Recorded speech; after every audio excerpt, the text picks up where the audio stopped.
What's up, guys? It is Jonathan with One Big Impact.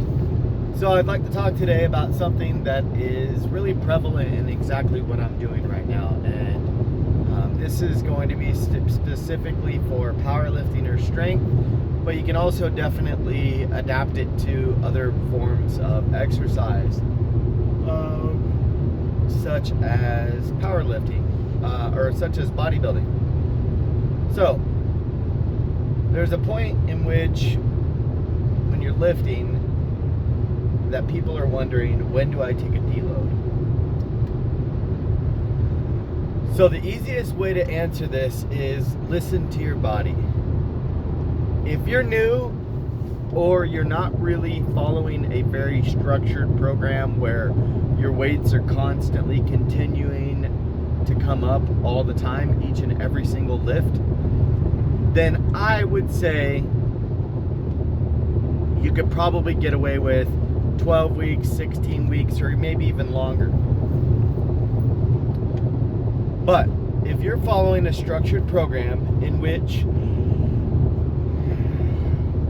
you are following something, sorry, I just got done doing like 30 minutes of stairs, I'm tired, I lifted, blah, blah, blah. If you are following a very structured program and the intensity is high, you're prepping for a competition like a powerlifting competition or anything like that, first of all, if it's not your first competition, you're going to begin to understand how your body responds to training stimulus more and more each time you cycle through strength training. So, the first time I went through strength training, I stayed in for 6 months and I saw gains the whole time. No problem, okay?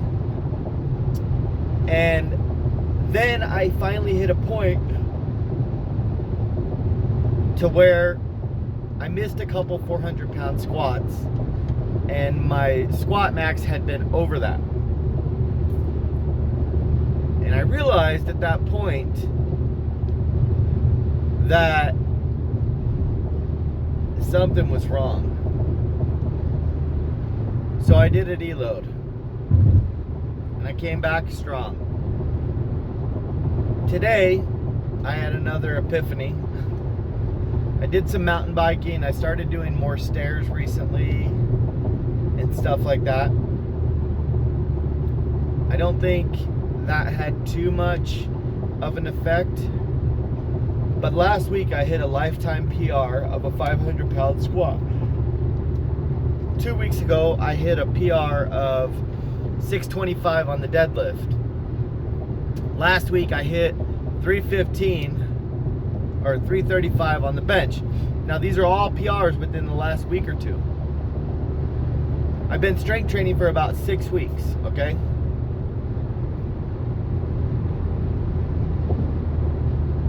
Today, I went in and worked up to a heavy set on squats of 440 for 5.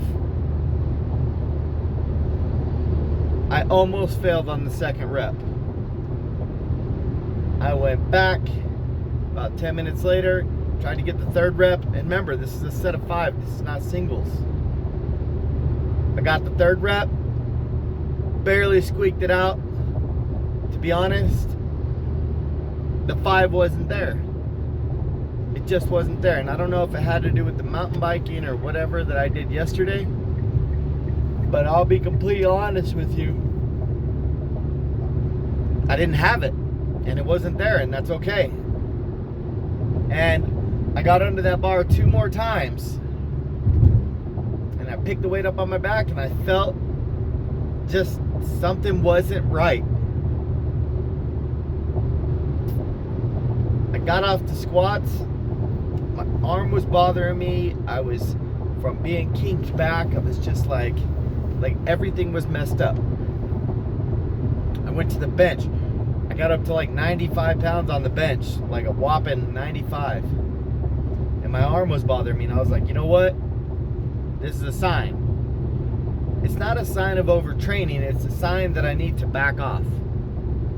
Why I'm explaining this stupid, long-ass story is because I want you to understand what it means to actually need to take a little break.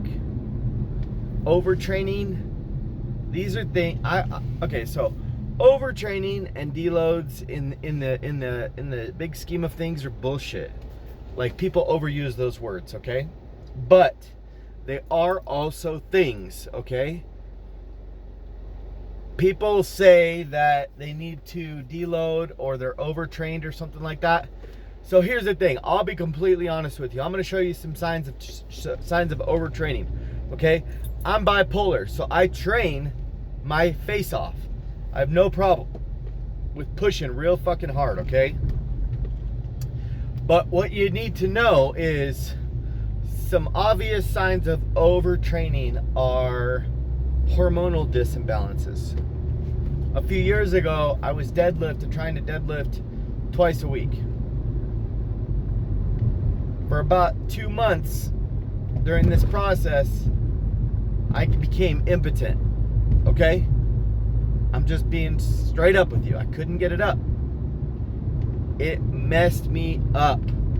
Like, my body, I was going way too hard. I was not able to recover. It's kind of like trying to run 10 miles every day.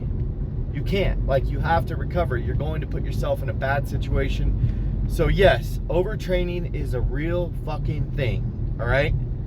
Do not listen to people when they say you're just being a pussy, blah, blah, blah, blah, blah. 90% of the time, that's what I say to my clients, but I program them, okay? I know what people are going through and how hard it is. My clients follow a very similar training style with a few tweaks that I do. But at the end of the day, the most important thing is that you listen to yourself. You listen to your own body. 440 for 5. I got 500 on Friday. I didn't have the 440 for 5 today, okay? So listen to yourself, okay? Don't listen to other people. Remember, this is your one body. If you're powerlifting or strength training, you know your ultimate goal is probably a bigger number each and every single time you compete. And longevity. You got to stay healthy for the long term. Pushing and getting yourself hurt over one little silly rep of 440 is fucking dumb. Because who knows? Maybe I'll get up to a 5 or 6, 600 or 700 pound squat someday. And why would I throw that all away over one single rep? Not listening to myself, giving myself proper recovery. So the best way to understand this, okay? A deload. How do you set it up? All right?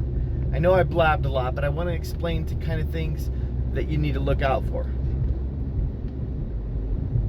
And I felt some obvious things with my bench, and I felt some obvious things with my deadlift last week. Let me talk about these real quick. My bench. I got a bench PR last week. 2 weeks ago, I hit 315 for 4. That was my program start number for 1. So that was a huge PR, and it felt really strong. I didn't even feel like the weight didn't even feel like it was on me. It was crazy. The next week, I tried a PR again, failed. Came back the following week, and I tried it again. And here's what happened. I went for 335, I got it. It came up pretty good, nice and slow, but it came up. That's 20 pounds up from my program start PR. I tried 350, couldn't even move it off my chest. And I felt really, really achy afterwards. My deadlift, I hit 560 for 5 last week. And I had to strongman them, drag them up and lean back on like the last 3. So I knew right away something was changing, okay? My body needs a little break, and that's all right. I'm gonna change some things up, and I'm gonna go back in, and we're gonna peak out, and we're gonna do great. But the best way to understand is you have to do what works for you. In the past, I've tried some things like the same weight for the same number, or the same weight for less sets, less reps. So say I'm going to use some really easy numbers here. Say I'm doing like 3 sets of 5, okay? So instead of doing 3 sets of 5 for 100, 200, and 300 pounds, I'll do 3 sets at 100, 3 sets at 200, and 3 sets at 300. So I'll knock off 2 reps. It could be 3 reps, you could do 2 reps, whatever. You want to keep that stimulus inside your body. I'm gonna be honest with you. I've tried that and I don't like it.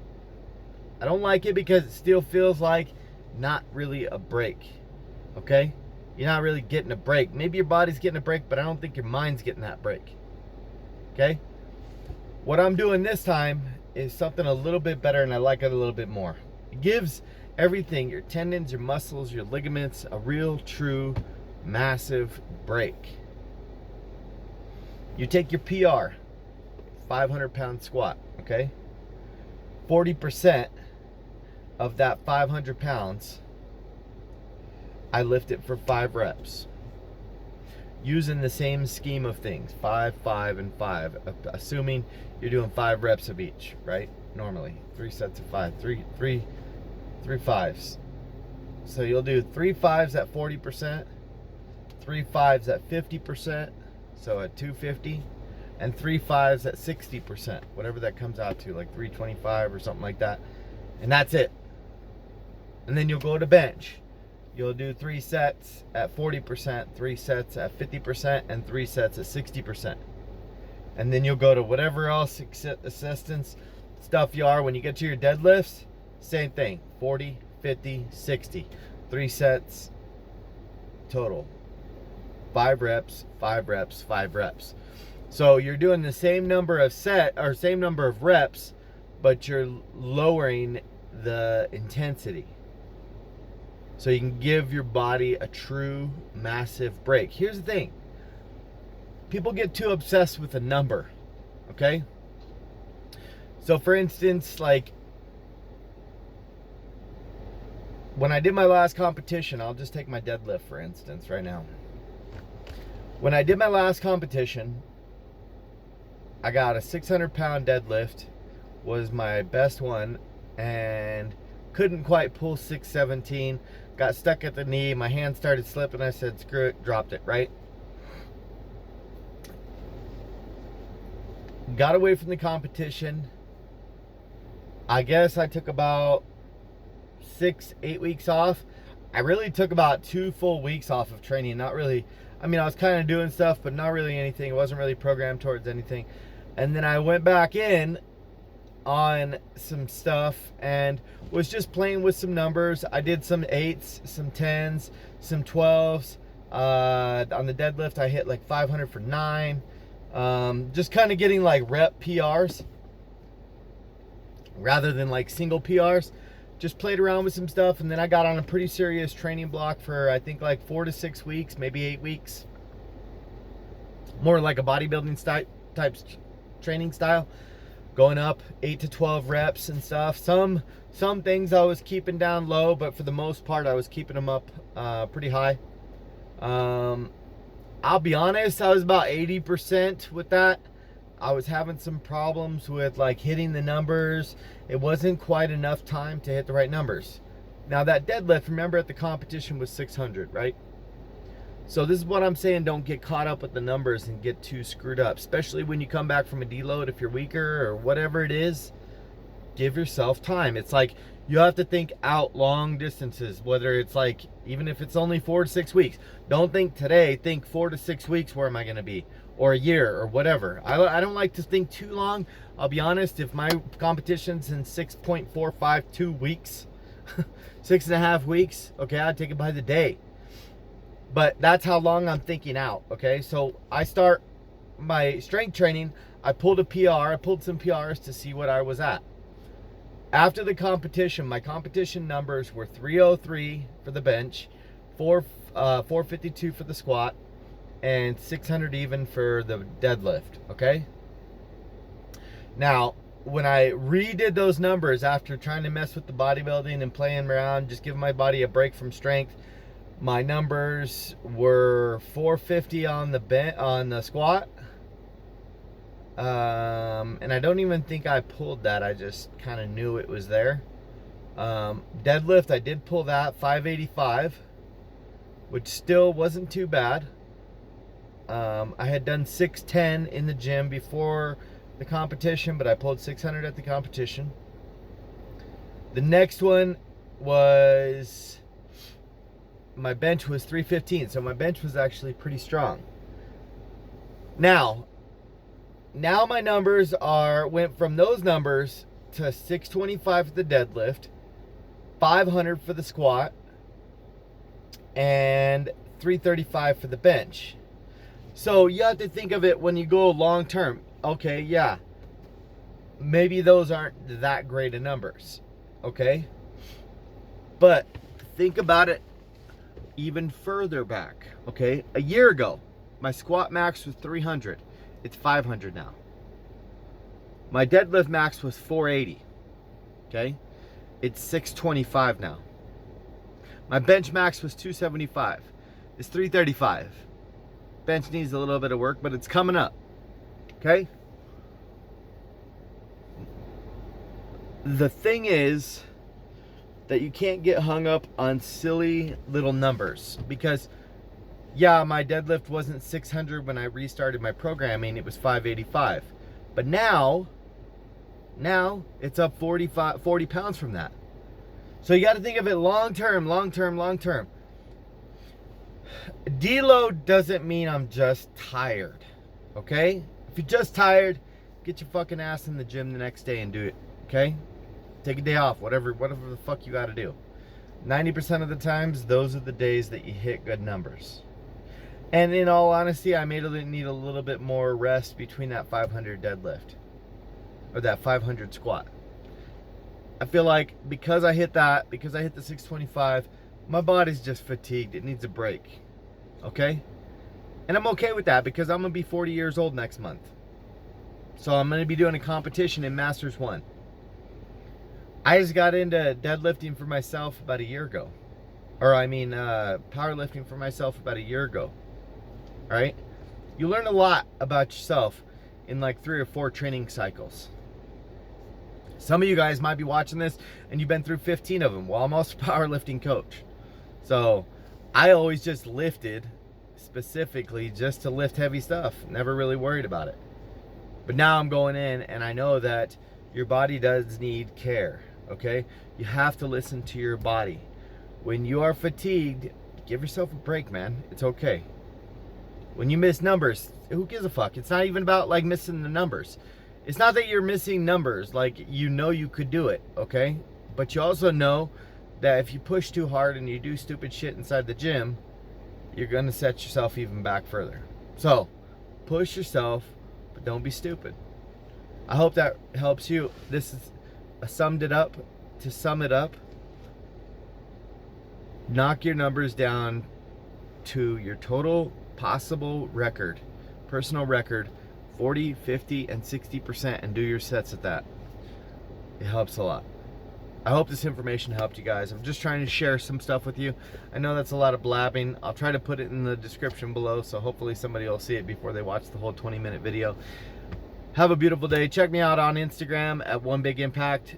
Thank you so much for watching. Be stronger than your excuses. Remember to spread love, not hate. Drink your damn water. Stay on track. And if you can, I would love for anybody to put a link to their heaviest lift in the description below, in the comments below. So if you got a heavy deadlift, squat, bench, something like that, something super impressive that you want to share with the world, put a link in the comments to the video and we'll go check it out. Have a good day, guys.